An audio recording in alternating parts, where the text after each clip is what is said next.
Bismillahirrahmanirrahim. Bonjour, chers collègues. Donc, dernièrement, les tumeurs trophoplastiques gestationnelles avec les carcinomes trophoplastiques, mais cette fois, du site placentaire. Tous ces supports sont dans la description. Toujours abonnez-vous si vous n'êtes pas encore. Maximisez vos partages et on finira notre cours de TTG.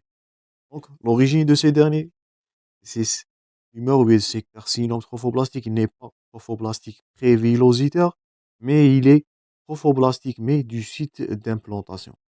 Ah, voilà à gauche, vous voyez, c'est le trophoblaste villeux, l'endomètre, la placenta. C'est pas ce dernier, donc c'est au niveau de site d'implantation que vous allez retrouver ces tumeurs trophoblastiques. C'est une transformation maligne toujours. Donc on a vu conclure avec les tumeurs bénignes, c'était l'hémolyse datiforme compliqué, bien complet ou partiel. En deuxième partie, on a vu les carcinomes, bien le choriocarcinome, c'était malin. Et deuxièmement, là, vous allez voir le carcinome du site de placentaire ou bien du site d'implantation. Donc, c'est une malformation maligne des cellules trophoblastiques intermédiaires. Ils sont situés dans la zone de nidation. Donc, car elles présentent un même immunoprofil que ces cellules. Donc, transformation maligne des cellules trophoblastiques dans la cellule de nidation. Cette dernière, carcinome de site d'implantation, représente environ seul 1%, heureusement, des maladies trophoblastiques gestationnelles, donc c'est plus rare. L'âge de survenue de cette dernière, c'est de 30 ans. La tumeur, elle fait suite peut-être à une grossesse normale, un avortement spontané et plus rarement un mâle idatiforme complet. Donc je répète, on a vu que 60% des mâles idatiformes complets peut évoluer vers un choriocarcinome. C'est votre première réponse. Mais notez-vous bien, elle pourra, donc cette tumeur, elle pourra évoluer, ou bien cette mole complet pourra évoluer vers un carcinome du site d'implantation. L'intervalle entre la grossesse et le diagnostic peut être très long, jusqu'aux 18 ans. C'est ce qui caractérise ces malformations malignes et qu'elle peut manifester après 10 ans. C'était le cas de choriocarcinome. Autre cas, dans cette partie du site d'implantation, il pourra être détecté même après 18 ans de grossesse. Il est toujours à suspecter devant la multiparité et les critères de Foucault qu'on a vu précédemment. Diagnostic, il repose sur des métrorragies ou des aménorrhées dans 50% des cas. La sécrétion d'ACG n'est pas constante et elle est toujours faible. Je répète, c'est le rôle du choriocarcinome dans la sécrétion et surtout le molydatiforme complet dans la sécrétion d'ACG. Et ce sont les deux pathologies où vous allez noter un taux d'ACG élevé. Dans ce deuxième cas, les carcinomes trophoblastiques, site d'implantation, donc la sécrétion d'ACG n'est pas constante. Lorsqu'elle existe, elle est faible, donc de 10 à 5000 unités. Vous avez vu précédemment dans le choriocarcinome que cette sécrétion dépassera les 100 000 unités. La tumeur ne présente comme une polype intracavitaire. Le diagnostic, le même. Donc, l'échographie Doppler confirme l'hypervascularisation qui est anarchique.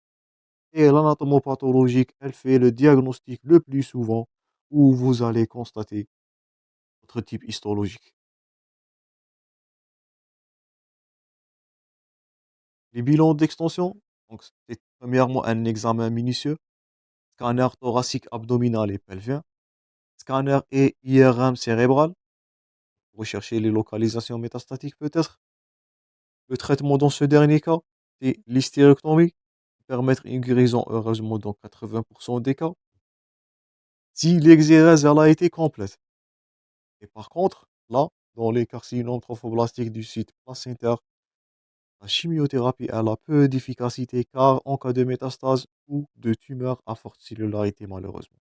Par contre, la fois passée, pour le choriocarcinome, c'était la base du traitement, c'était la chimiothérapie, mono ou polychimiothérapie. Vous pouvez consulter la partie à tout moment. Dans ces derniers carcinomes du site placentaire, donc c'est l'hystérectomie qui permet la guérison heureusement, à condition que cette exérèse, elle est complète. Chimiothérapie, malheureusement, je répète, elle est peu efficace devant les métastases. La surveillance, toujours ACG tous les mois pendant 1 an, puis 3 à 4 mois pendant 5 ans, et l'exérèse. Et dernièrement, on note les tumeurs trophoblastiques épithélioïdes, donc les TTE. On a premièrement les tumeurs du site d'implantation ou bien du site placentaire. Dernier type, le plus rare, et c'est les tumeurs trophoblastiques épithélioïdes, donc les plus rares, rapportées en 1989 par Mazur. Les patientes en âge de production, donc entre 15 et 45 ans, avec moyen de survenue de 36 ans. La tumeur survient de 1 à 18 ans après la grossesse, toujours, en moyenne de 6 ans. Toujours impliqué une tumeur trophoblastique après les saignements et les métrorragies, avec la notion des avortements et des pathologies gestationnelles, toujours. Souvent, une grossesse à terme, parfois un avortement spontané, très rarement, donc je répète, le molidatiforme, il peut évoluer en première intention, ou bien fréquemment vers un choriocarcinome, premièrement. Il pourra évoluer vers une tumeur trophoblastique du site d'implantation, mais c'est rare. Et elle pourra évoluer vers une tumeur épithélioïde, mais c'est très rare, un môle complet. Donc si on vous pose la question, un môle isatiforme, il pourra transformer vers, premièrement, avec grande chance de 60%, choriocarcinome, peut-être exceptionnellement évoluer vers tumeur du site placentaire ou bien du site d'implantation, et très rarement, donc rare chance d'avoir ce dernier va développer vers un môle ou bien vers une tumeur trophoblastique épithélioïde. Les signes cliniques, ce sont des métrorragies, sont signes révélateurs dans la plupart des cas. La CG, toujours augmentée, mais je répète, de faible quantité, donc inférieure à 500 unités, donc généralement entre 10 et 150. Je répète, c'est le choriocarcinome qui est hypersécrétant de bêta-HCG.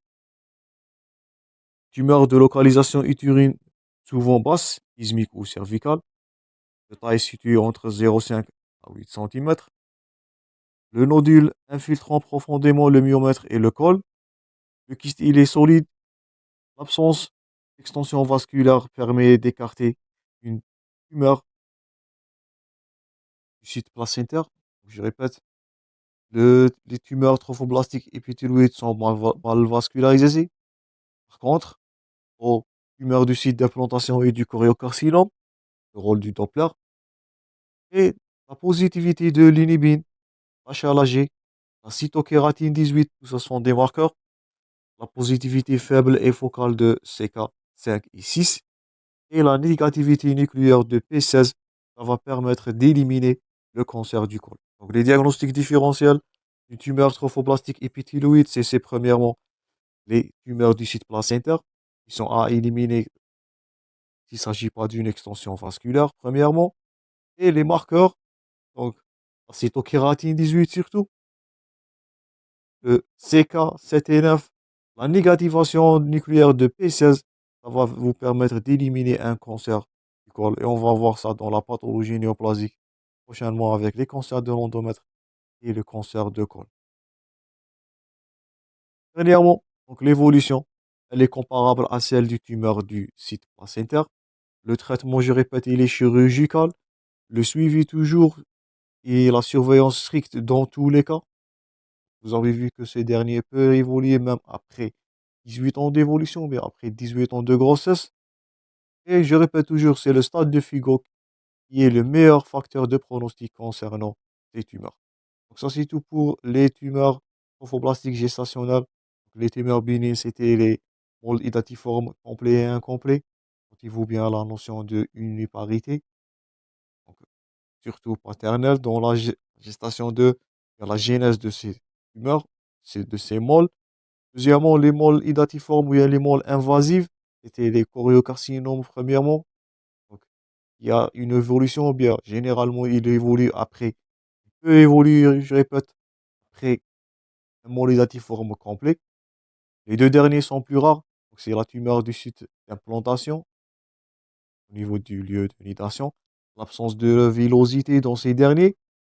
Et dernièrement, la tumeur trophoblastique épithéloïde, je répète, ces deux dernières, ils ont un traitement chirurgical par une exérèse.